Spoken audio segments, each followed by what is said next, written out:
오늘 민수기 5장 29절부터 31절까지 말씀을 같이 읽었습니다.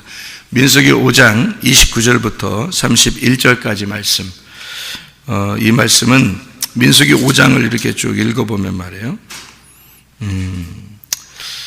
여기 11절부터 쭉 내용을 읽어보면 아내를 의심하는 그런 법칙이거든요. 그러니까 아내를 의심하는 법칙인데 성경에 남편을 의심하는 법은 없어요. 왜 그러냐면 남편은 하나이고 아내들은 여럿일 수 있거든요. 그러니까 남편을 의심하는 법은 없고 여자를 의심하는 법이 있습니다. 그러니까 우리나라에 사는 것이 여자들한테는 지금 복이죠. 왜냐하면 한 남자와 한 여자가 아니면 한국에서는 뭐 힘들게 살아가죠. 아주 안 좋게 보니까. 그런데 이스라엘의 법에는 최소 4명 정도 이렇게 아내를 둘 수 있고, 그리고 여럿의 아내를 두는 그 성경의 그 가르침이 있기 때문에, 그래서 여러 명의 아내가 서로 이렇게 관계가 이렇게 좋아야 되고 자기들끼리 그런 얘기들이 있습니다. 그런데 이제 여러 명 아내가 있다 보니까 이 여자들이 혹시 의심나는 게 혹시 있다 남편이 생각할 때, 그러면 그 여자를 데려다가 이제 의심의 법에 집어넣는 겁니다. 그래서 만약에 의심하는 것이 진짜 의심하는 것이 맞았다, 그러면 이제 죽는 거예요. 남편은 죽질 않아요. 남편은 뭐 상관없어요. 처녀만 데려다가 결혼하면 괜찮은 거예요. 그러니까 유부녀와 간통하는 것만 빼놓고는 처녀만 데려다 결혼하면 뭐 몇 명을 데려다 결혼해도 상관없는 거죠. 여자들은 이런 구약의 법칙으로 보면은 여자분들은 불행하죠. 그런데 그건 어떤 의미가 있었어요. 무슨 의미가 있었냐면 우리 이 세상에 있는 모든 사람들을 주님께서는 신부로 맞아들이기를 원하시고, 정결한 처녀들을 이렇게 신부로 맞아들인다는 그 의미로 성경을 쓴 것이었으니까 사실은 한 남자와 한 여자가 만나는 게 맞아요. 왜 그러냐면 처음부터 아담과 하와를 한 남자와 한 여자로 이렇게 살게 했거든요. 그것이 원래 하나님의 그 창조고 창조의 질서입니다. 한 명도 힘든데 2명, 3명 어떻게 힘들게 사느냐, 그런 얘기죠. 근데 원래는 하나예요. 그게 성경의 법칙이니까. 그런데 이제 세월이 지나다 보니까 여러 명의 이제 부인을 얻게 되고 남자들이 그것을 성경에서는 용납을 하게 된 거죠. 그것을. 그런데 그것이 옳다라는 얘기보다도 한 남자와 한 여자의 결혼, 그건 이제 하나님의 법칙인데, 그게 이 한 여자와 한 남자가 한 여자를 둔다는 그 한 여자를 여러 명의 여자라 할지라도 그것이 한 남자에게 속한 한 여자다라고 본 거죠. 그러니까 우리 모두 다 예수님의 신부가 되는데 그게 한 여자라는 거죠.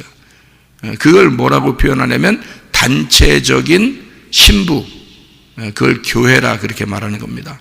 그러니까 하나인데, 교회라는 신부 하나인데 여러 명이 있는 거예요. 그러니까 솔로몬이 한 남자인데, 신랑인데 여러 명의 부인이 있는 거예요. 근데 그게 다 하나의 교회를 얘기하는 거죠. 그런 설명이지. 또 야곱도 4명의 부인이 있었죠. 근데 2명은 진짜 부인이고 2명은 이제 종이에요. 근데 이 4명을 다 같이 부인이라고 이렇게 여깁니다. 성경에서는요. 야곱이 나중에 이스라엘이 되기 때문에 그 4명의 부인을 통해서 12명의 아들이 나와서 완전한 하나님 나라를 이루었기 때문에 그 사람들은 4명을 얻어도 된다, 그렇게 법으로는 되어 있다는 거죠. 그럼에도 불구하고 요즘에 이제 현대 문화에 많이 이제 속한 사람들이 이제 한 명의 남편과 한 명의 아내를 두어서 그렇게 이스라엘 사람들도 많이 그렇게 살아가고 있습니다. 지금은요. 어쨌든 이 성경은 의미적으로 보면 한 여자와 한 남자가 맞고요. 그게 성경적으로 내용적으로도 맞고 하나님이 원래 창조한 질서도 맞고요. 그러나 이제 여러 명의 그 사람이 모여서 하나의 교회를 이루는 한 신부다 이렇게 표현하는 그런 내용들이죠. 그럼에도 불구하고 여자와 남자의 어떤 구분을 둬서 남자는 여자를 의심할 수 있지만 여자는 남자를 의심할 수가 없다 이 말입니다. 그게 성경의 규칙인데 이걸 처음부터 이렇게 정해놓지 않으면 나중에 헷갈리잖아요. 왜냐하면 성경의 법칙까지도 이게 그 법칙이니까 이건 법칙인데 요것까지 흐트러 놓으면 안 되거든요. 왜냐하면 법칙이 뭐냐면 남편을 신랑으로 놓은 겁니다. 성경의 법칙은. 그렇기 때문에 그 법칙까지 흐트러 놓으면은 사람들 때문에 사람들 이렇게 인간적인 사람들의 그 마음을 이렇게 환심을 살려고 성경책을 그렇게 써놓으면 안 되거든요. 그래서 남편을 의심할 수는 없다는 겁니다. 그게 예수님이기 때문에 그런 거예요. 남편이 예수님이기 때문에 그게 법칙이니까 성경의 법칙이 규칙이란 말이에요. 그런데 여자는 의심할 수가 있다는 거죠. 여자는 의심할 수 있는데 왜냐하면 그건 우리들이니까. 그건 우리들인데 예수님이 우리를 볼 때 의심을 할 수 있다는 얘기예요. 주님이 우리를 볼 때요. 그런데 우리는 예수님을 의심할 수가 없는 거죠. 그분은 남편이니까. 무슨 말인지 알겠죠? 그러니까 남편과 아내를 다 성경에 나와 있는 남편과 아내는 모두 다 예수님과 나와의 관계를 얘기하는 거라. 이렇게 보면 여러분이 이해를 할 수가 있죠. 그래서 그리스도와 교회에 대한 이야기를 쓴다. 남편과 아내에 대한 이야기를 쓰면서 그리스도와 교회에 대한 이야기를 씁니다 라고 에베소 5장에 나와 있죠. 바울이 그렇게 에베소 교회한테 남편과 아내에 대한 이야기, 남편은 이렇게 하고 아내는 이렇게 하십시오. 그런데 이것은 그리스도와 교회에 대한 이야기입니다. 이렇게 이야기를 했잖아요. 그게 이제 바울이 잘 깨달았기 때문입니다. 구약의 모든 내용들을 바울이 잘 파악을 하고 있기 때문에 그런 거죠. 그러니까 이게 하나의 규칙을 공식을 이렇게 알고 있기 때문에 그런 거예요. 성경은 그런 공식적인 것이 나와 있으니까 그거를 먼저 알고 그 다음에 설명을 하면 뭐 이해가 잘 되겠죠. 자기도 이해가 되고요.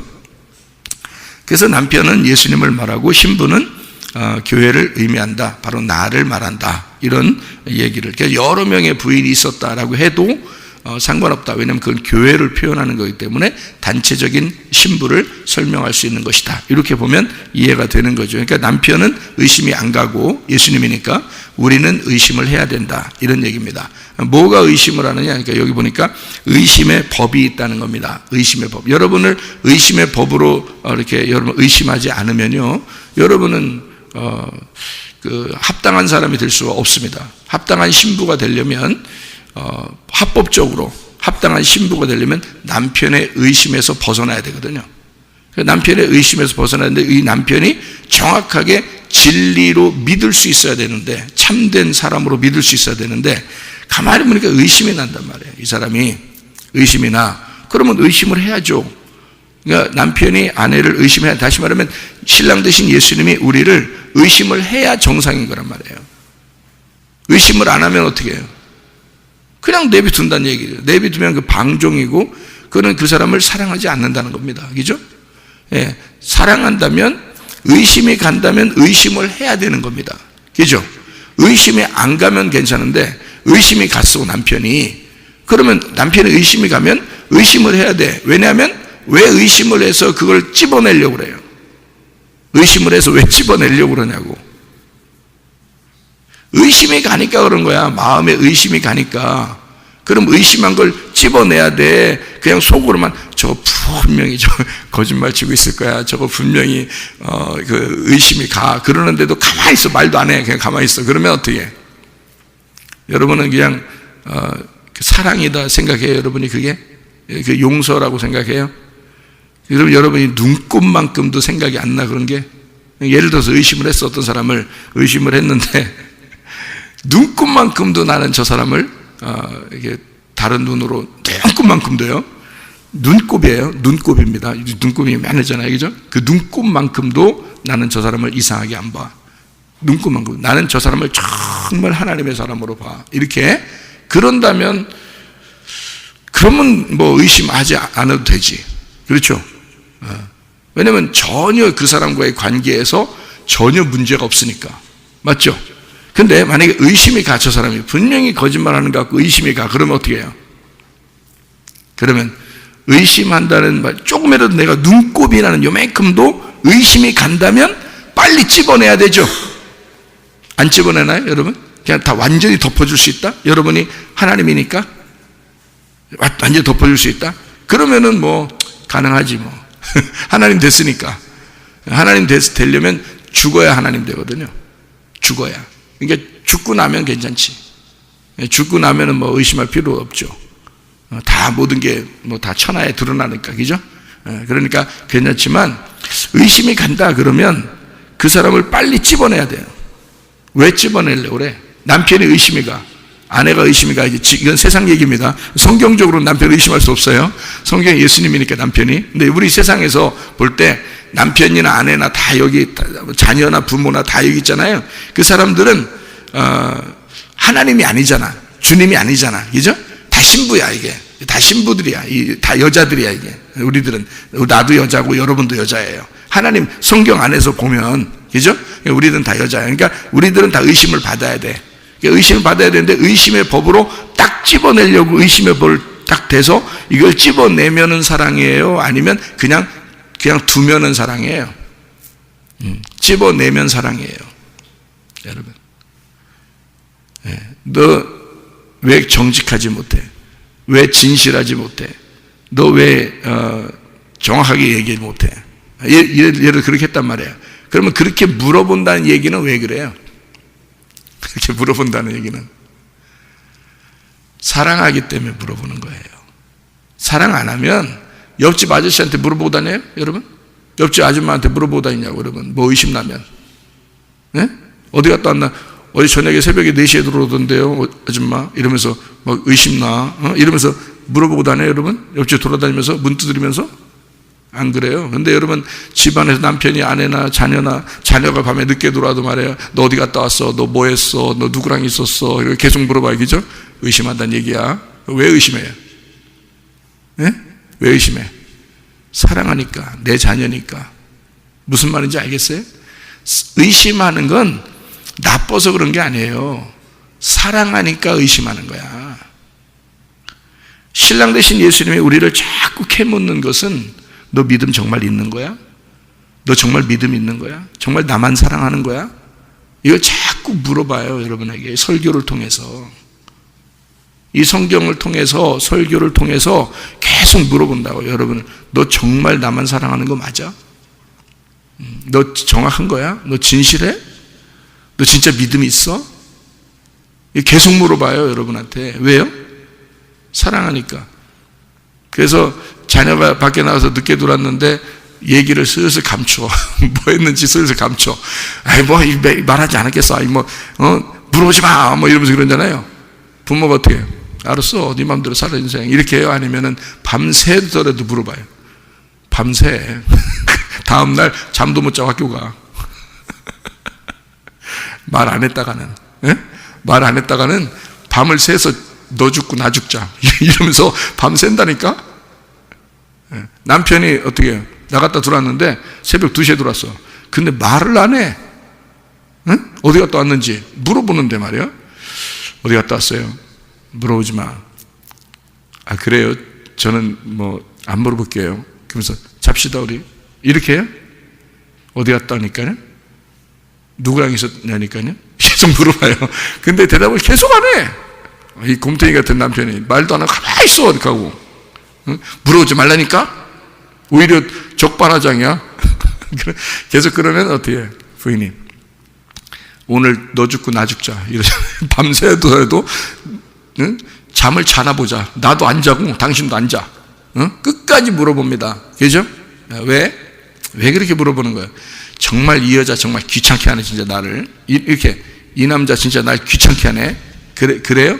아니, 그럴 수 있죠. 왜 날 귀찮게 해? 날 그냥 믿으면 됐지. 이렇게 할 수 있지만 사실 그 물어보는 사람을 생각해 보라고요. 정말 나를 사랑하니까 그렇게 물어보는 거야. 그렇죠? 안 사랑하면 뭐하러 물어봐, 그걸. 와서 차 아무데나 사서 여기 거실에서 자든지 그냥 소파에 자든지 저 저축방 가서 자든지 네 맘대로요. 나도 그냥 피곤해 죽겠다. 나는 그냥 참 잘 온다. 너 그렇게 갔다 와도 난 참 잘 온다. 이렇게 하면 그게 사랑이냐고. 안 그렇죠? 잘 생각해 보겠죠? 의심을 한다는 얘기는 그래서 의처증 있잖아요. 의처증, 의부증 이런 거 있죠. 여러분 그런 얘기 들어봤죠? 의처증, 의부증 그 병이거든요. 그 정신병입니다. 그거 고칠 수 있습니다. 그거요. 어떻게 하면 고치는 줄 알아요? 같이 다니면서 자기를 자꾸 알려주면 돼요. 자기의 그 정확한 그 진실함을 자꾸 알려주잖아요. 그러면 이 사람이 원래 의심의 병이 생긴 건 어릴 때부터 있어서 뭔가 정신적으로 잘못돼서 생긴 건데요. 그래서 의심을 하게 되는 거예요. 자기 아버지와 어머니의 그 사이에서 관계에서 의심나는 것들이 너무너무 많았고 힘든 것들이 너무 많았어요. 근데 이런 것들이 이제 정신적인 병이 생긴 게 의처증, 의부증이거든요. 그럼 남편이나 아내가 자기를 너는 왜 그래? 너 의부증이야? 너 의처증이야? 이런다고 그러면 이 사람 병 더 심해집니다. 여러분 또 병이 심해져요. 그래서 나중에 막 돌아버려 이렇게 막 돌아버려. 그래서 빙빙빙 돌아 이렇게. 그러다가 막 하얀 집으로 가 이제 나중에. 진짜예요. 약 먹고 하얀 집 가고 막 이래 이제 큰일 나는 거예요. 근데 그러지 말고 그럴 때 그 고칠 수 있는 방법이 있어요. 진실하게 자기가 데리고 다니면서 계속 자기를 알려주면 돼요. 나는 누구랑 이렇게 얘기했고 나는 누구랑 뭐 했고 나 이렇게 하면서 계속 자기 진실하면은 근데 이 여자가 자기를 감추고 싶어. 자기의 나도 내 인생이 있어 그러면서 감추잖아요. 그럼 이 사람은 진짜 정신병자 됩니다. 알아요? 근데 이거를 자꾸 알려주잖아요. 정신병 나서버려요. 그거 의처증, 의부증 나서버립니다. 이 남자는 이 여자는 내가 믿을만해. 이렇게 믿을만한 사람으로 바뀌잖아요. 이 세상에 내가 사람들이 이렇게 다 의심나는데 내 남자는 내 여자는 믿을만하구나 이렇게 되잖아요. 그러면 의처증, 의부증 사라져버립니다. 그 정신적인 병인데 요거를 그 핸드폰도 비밀번호 안 해놓고 싹 밝히고 그 다음에 자기의 삶을 다 소개하고 그리고 데리고 다니면서 자기 걸 확인시켜 주잖아요. 그러면은 병이 고쳐져요. 그거는 금방 고쳐집니다. 이게 의심나서 그런 거거든요. 왜 의심을? 그러니까 반대로 생각해 보라고요. 의처증, 의부증을 반대로 생각해 보세요. 저 사람이 나를 의처한다, 의부한다.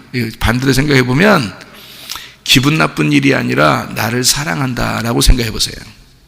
그러면 너무 사랑하는 거야. 집착해서, 그죠?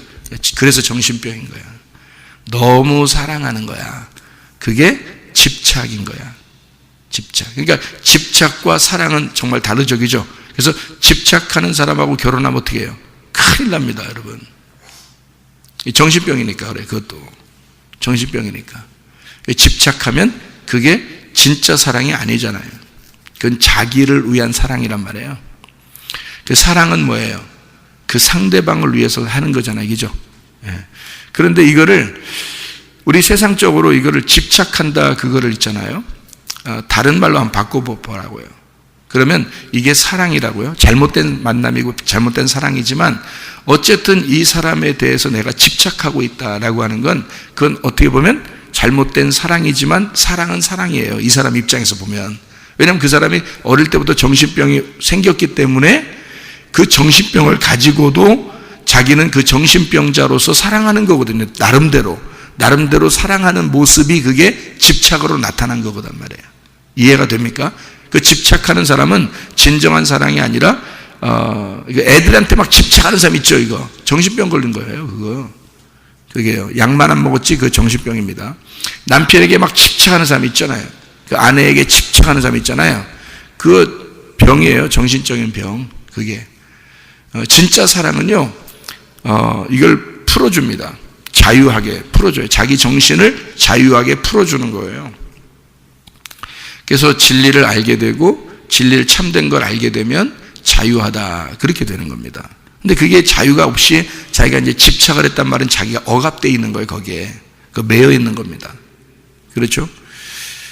그러면 이제 예수님을 잘 생각해 봐요. 예수님은 우리한테 어떻게 해요? 매여 있어요. 집착하십니다. 우리한테 엄청 집착하셔요. 예수님이. 하나님이 우리한테 너무 집착해요. 왜냐하면 자기 목숨을 바쳐서 사랑했기 때문에 어쨌든 자기의 나라로 데리고 가야 되거든요. 자기의 품 안에 품고 자기가 데리고 가야 돼. 그리고 자기가 우리 안에 들어오고 싶고 우리를 자기 안에 들여보내고 같이 있고 싶은 거예요. 계속. 너무 집착을 하는 거예요. 물론 이제 예수님은 잘못된 만남이나 잘못된 사랑이 아니에요. 왜냐하면 그런 집착은 예수님이 그런 너무 사랑해서 일방적으로 우리가 하나도 사랑하지 않는데도, 우리가 막 맨날 죄만 짓는데도 예수님이 오셔가지고 죽으셨잖아요. 자기가 이미 죽은 사랑을 하기 때문에, 그래서 이건 집착도 진짜 집착, 그러니까 사랑의 집착인 거지. 이건 진짜 사랑의 집착인 거지. 완전한 사랑이라 그래요. 그래서 죽음만이 완전한 사랑이에요. 죽음만이. 그래서 자기가 완전히 죽었어요. 내가 없는 또 다른 나의 사랑이에요. 그게 이제 그건 집착을 해도 돼요. 근데 내가 살아있는데 집착하면 내가 살아있기 때문에 나를 위한 집착의 사랑이니까 이건 저 사람을 죽여버리려고 하는 거예요. 죽어요, 그거. 그런 사람 만나면 죽습니다. 그래서 의처증 잘못 만나면 죽습니다. 사람이요. 막 미쳐버려. 자기도 미쳐버려. 의부증 있는 사람 잘못 만나면 자기도 막 미쳐버립니다. 예. 그 집착적인 사랑이거든요. 그 집착의 사랑을 잘못 만나면 이 세상에서는 완전하게 않기 때문에, 이 사람이 죽질 않았잖아요. 예수님처럼. 이 사람이 죽질 않으니까, 죽으면 괜찮은데 죽지 않은 사랑으로 집착을 하고 있기 때문에 잘못된 만남이에요. 그래서 상대방을 정신이 돌게 만들어버려요. 잘못된 만남이니까. 근데 우리 주님은 완전한 사랑이에요. 완전한 집착에 완전한 사랑을 가지고 있어요. 그런 사랑은 이 세상에 사람은 할 수가 없어요. 사람들은 할 수가 없어요. 하나님만이 할 수 있는 사랑인데요, 그 하나님의 사랑이 그래서 완전하다는 거예요. 성경에서 남편이 아내를 사랑하는 문제, 또는 사랑은 오래 참고 온유하며 이렇게 막 나오잖아요. 그런 사랑은 다 아가페로 나와요. 아가페. 왜냐하면 남편이 하나님이니까. 그리고 여기 성경에 말하는 사랑은 하나님을 말하는 거니까. 그래서 하나님의 사랑이기 때문에 아가페로 나와요. 아가페가 다 이렇게 하나님의 사랑이라고 나와요. 사람들의 사랑이 아닌 거예요. 예수님만이 그게 가능한 건, 그런 사랑을 얘기하는 거거든요. 남편이 의심한다 할 때 이 의심이라고 하는 건, 의심의 법, 이게 율법입니다. 의심의 법, 이게 율법이에요. 이걸 다른 말로 말하면 죄와 사망의 법입니다. 죄와 사망의 법. 그러니까 하나님은 집착할 정도로 우리를 사랑하셔요. 우리를. 그만큼 진정한 사랑을 하신다, 그 말입니다. 근데 사람들이 집착을 하면 그건 정신병이에요. 분명히 아셔야 됩니다. 그걸 고쳐야 돼요. 그래서 서로가 진실하게만 이렇게 서로 이렇게 투명하게, 자기 자신을 투명하게 내놓으면 다 고쳐집니다. 그런 건 이 땅에서 그거 먼저 해결하셔야 돼요. 그러니까 사람이 진실해야 돼요. 그러니까 진리가 자유케 하는 거야. 진실한 것이 자유를 가져오는 거예요. 근데 이게 진실이 없으면요, 진실을 자꾸 숨기잖아요. 자유가 없어요. 막 겁이 나고 그걸 숨기다 하다 보니까 더 커지는 거예요. 점점 거짓이. 그거를 여기 남편이 아내에게 의심의 법으로 잣대를 탁 갖다 대는 겁니다. 왜 그러냐면 이게 사랑이기 때문에 그래요. 성경의 사랑. 왜냐면 성경의 사랑은 네가 진짜 믿음이 있느냐, 네가 진실하냐, 너 거짓 아니냐, 요거를 까발려 주는 겁니다. 이걸 탁 드러내서 껍질을 팍 까줘요. 그러면 그게 사랑이에요. 그걸 그냥 덮어주면요, 계속 거짓이 되고 거짓이 더 커져요. 믿음이 없는 게 그냥 없는데 그냥 믿음 있는 것처럼 덮어버려요. 이렇게 그냥. 그리고 그냥 대충 그냥 이렇게 그냥 묻어가자 이러면요, 계속 믿음이 없는 상태가 점점 커지고 나중에는 하나님의 진짜 사랑을 할 수가 없어져요. 하나님과의 관계가 끊어집니다. 그래서 이걸 빨리 까발려 줘야 돼요. 그래서 껍질을 팍 까주는 거, 이게 진짜 사랑이에요. 의심의 법이란 말이에요. 이게 죄와 사망의 법. 로마서의 7장에 보면 죄와 사망의 법이 나오거든요. 죄의 법, 죄와 사망의 법. 로마서 8장 1절 2절에 죄와 사망의 법에서 우리를 해방했다. 그리고 죄와 사망의 법이 있지만 거기서부터 우리를 해방해서 생명의 성령의 법으로 옮겼다 그러잖아요. 이게 바울이 하는 얘기인데, 이 바울이 자기도 육신 안에서는, 육체 안에서는 죄의 법을 따른다 그렇게 말을 해요. 그 죄의 법이 왜 그러면 육신의 법, 육신에 있어서는 죄의 법이 자기를 올가매는 겁니다. 그게 의심의 법이에요. 여기 남편이 아내를 의심하는 게 그게 율법이고 그게 죄의 법이고 그게 자기를 올가매. 왜? 이 사람이 육체로 살고 있으니까 육체로 사는 것을 네가 육체로 살았는지 믿음으로 살았는지를 정확하게 껍질을 벗기는 겁니다. 그게 율법이고 그게 죄의 법이고 죄와 사망의 법이라는 거예요. 그게 필요한 거라는 거죠. 그러니까 의심의 법이라는 게 필요한 거예요. 아내를 진짜 사랑하고 싶어서 조금이라도 거짓이 있는가, 믿음 없는 게 있는가를, 자기가 믿을 만하지 못한가를, 그거를 껍질을 벗겨내는 작업이 의심의 법이거든요. 그래서 이 여자가 만약에 자기 남편이 의심하고 있는데 그게 아니야, 진실해, 진짜였어, 진리를 가지고 있어, 이 사람이 남편만 사랑하고 있었어, 그러면 어떻게 해요? 임신을 하게 된다 그랬어요. 임신을 하게 된다. 그러니까 믿음이 속에서 열매로 잉태가 된다는 말입니다. 근데 만약에 진짜 거짓이었고 진짜 의심이 나는 거였는데 거기에 딱 걸려버렸어, 그 죽도록 하나님이 허락한다는 거예요. 그 말은 무슨 말이에요? 잉태가 되지 못하도록 한다는 거죠. 그러니까 믿음의 열매가 맺히지 못하도록 만든다는 거죠. 그러니까 하나님이 우리를 의심한다는 것은, 이거는 우리가 멸망하기를 원하는 게 아니라 육신의 파괴입니다. 너희들의 육신을 파괴시키고 영을 진짜 살리고 싶어서 그런 거예요. 육신을 파괴하고 진짜 영을 살려서 정결한 처녀, 정결한 신부를 만들고 싶어서 그런 겁니다. 내가 의심하고 있는 것까지도 네가 진실하냐? 그러면 그 진실한 것이 드러나게 되면 정결한 신부가 되잖아요. 그러니까 우리를 계속해서 율법의 말씀 잣대로 계속 배는 겁니다. 너 믿음으로 진실하냐? 너 믿음으로 진실하냐? 그래서 그게 도저히 우리 자신들로서는, 그러니까 이 죄와 사망의 법에서 구원받을 수가 없어요. 우리 자신으로서는. 그래서 예수님이 오셔가지고 나는 오직 당신만 사랑합니다, 이런 고백이 나와야 되죠. 예수 그리스도 당신만 나는 사랑합니다. 당신이 오지 않았으면 나는 도저히 살아갈 수 없는 사람입니다. 그래서 나는 당신만 의지하고 삽니다. 이게 딱 드러나잖아요. 그게 믿음이란 말이에요. 그러니까 우리는 우리 자신들의 힘으로는 천국 못 가니까, 우리는 어차피 다 죄인이니까. 근데 신부로 맞아들였어요. 그러면 주님께서 우리를 갖다 잣대로, 율법의 잣대로 계속 재는 것은 뭐냐면 자기에게서 벗어나지 말라는 거죠. 하나도 자기에게서 벗어나지 말라는 거죠.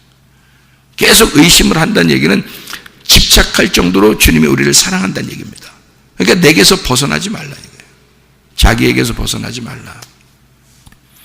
근데 벗어나는 것이, 의심하는 게 딱 맞아버리면 그 사람 죽는 거고, 만약에 벗어나지 말라고 계속 이렇게 붙들고 있는데 이 사람이 진짜 자기를 사랑하잖아요. 신랑을 사랑하잖아요.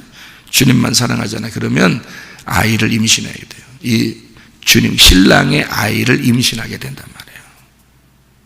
그게 의심의 법칙입니다. 민수기 5장의 의심의 법칙. 그러니까 이거는 의심의 법칙인데 다른 말로 말하면 사랑의 법칙인 거지.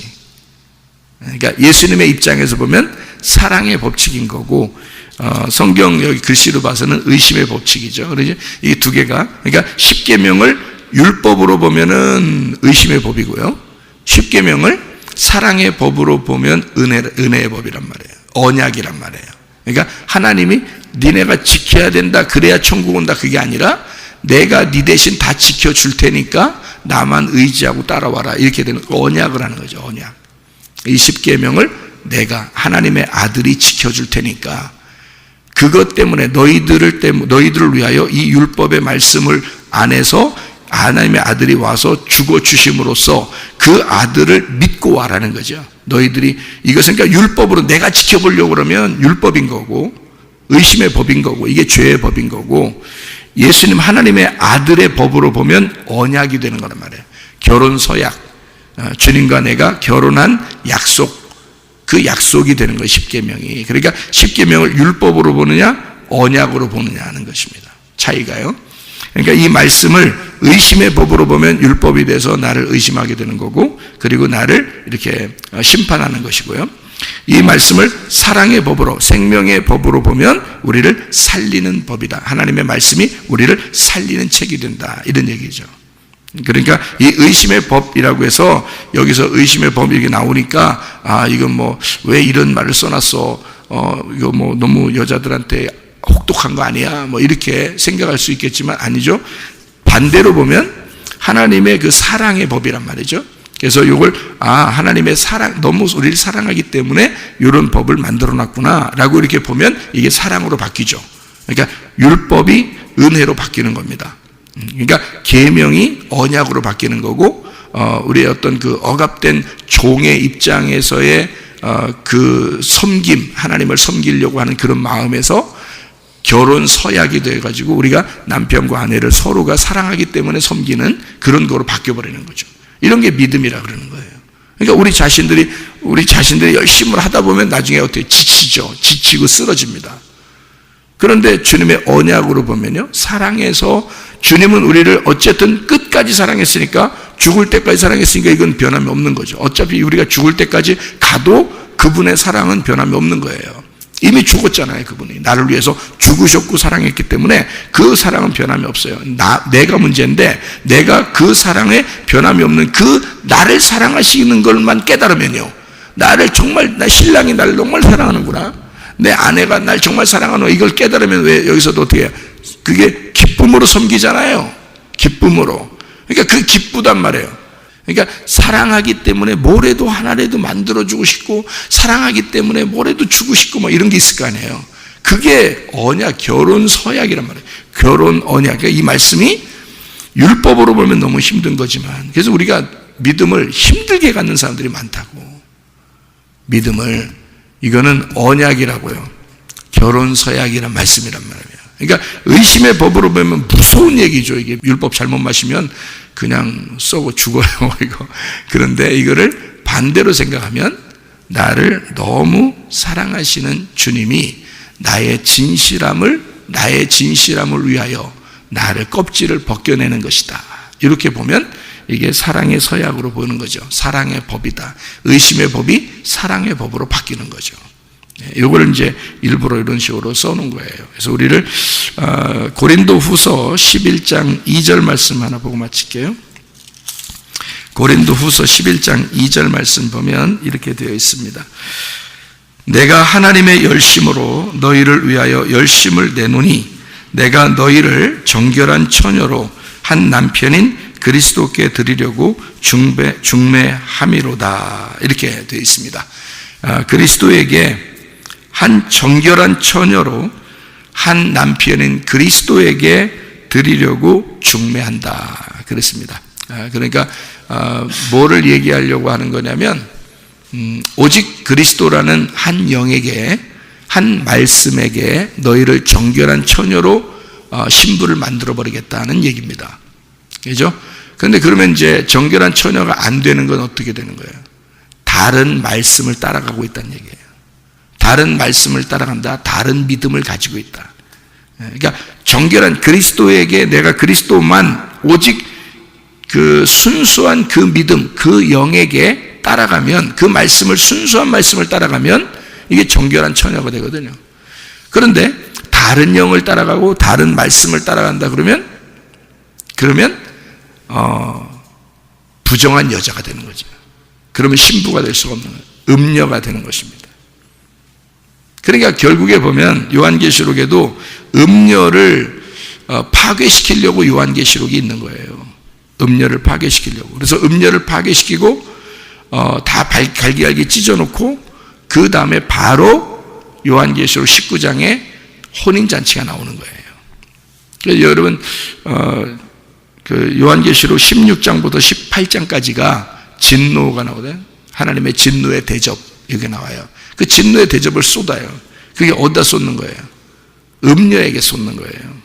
그 진노의 대접을 음녀에게 쏟아. 그러면 그 진노의 대접 음녀에게 쏟아. 무서워, 어떡해, 뭐 음녀가 되지 말아야 되겠다. 그게 아니라 음녀에게 그 진노의 대접을 쏟아야 돼요. 그 진노의 대접이라는 것을 다른 말로 제가 설명을 해드릴게요. 의심의 법입니다. 죄와 사망의 법이에요. 그걸로 쏟아버리는 거예요. 그러면 완전히 의심해버리고 완전히 진노해버리고 완전히 그 사람을 파괴해버리는 거죠. 그러면 어떤 현상이 벌어져요? 음녀가 다 타 죽겠죠. 음녀가 다 타 죽어버리죠. 그래서 요한계시록 16장부터 18장까지 음녀를 싹 제거해버리는 겁니다. 그리고 요한계시록 19장에 어린 양의 혼인잔치가 나오는 거예요. 신부, 정결한 신부를 혼인잔치라는 거예요. 왜 이렇게 이어졌는지 알겠죠? 요한계시록이요. 그래서 바울 사도가 이 얘기를 하는 거예요. 정결한 처녀로 음녀가 되지 않고 오직 신랑만 바라보는 사람, 그 사람을 만들어서 중매하고 싶다는 겁니다. 둘이 화해하게 하고 싶다는 거예요. 그게 이제 하나님 말씀. 그러니까 우리가 음녀가 되는 것은 왜 음녀가 되는가? 다른 남자를 원하기 때문에 그렇습니다. 그게 음녀예요. 한 남자만 원하면 되는데, 한 남자 그리스도만 우리가 바라보면 되는데, 다른 남자를 자꾸 보는 거예요. 그러니까 음녀라 그러지. 그러면 그런 그 마음을 가진 그거를 다 진노해서 파괴시키면 어떻게 되는 거예요? 신부가 정결한 신부가 되겠죠. 싹 껍질 벗겨버리면, 그죠?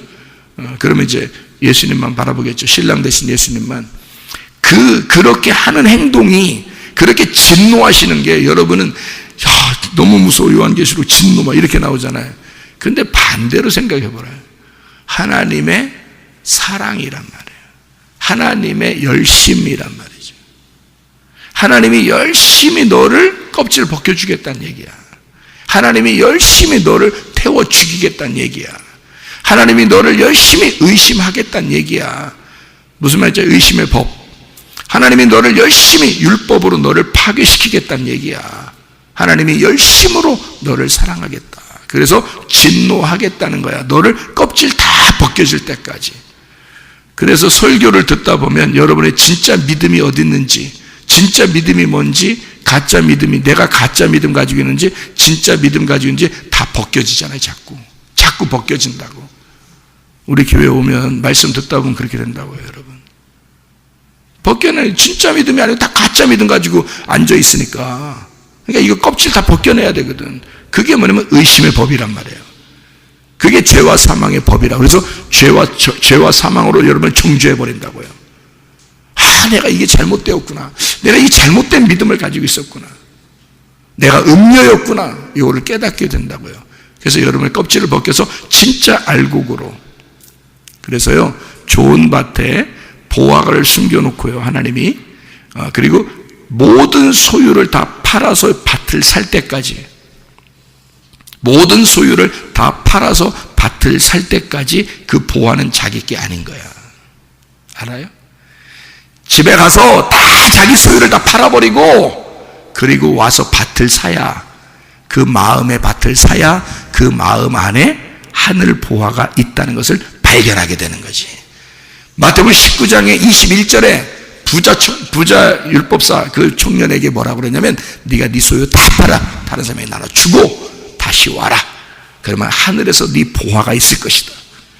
그 씨가 심겨질 것이다. 네 마음밭에 하늘 보화를 발견할 것이다. 그 씨를 발견할 것이다. 그럼 말씀 깨닫게 될 거다, 그 말이지.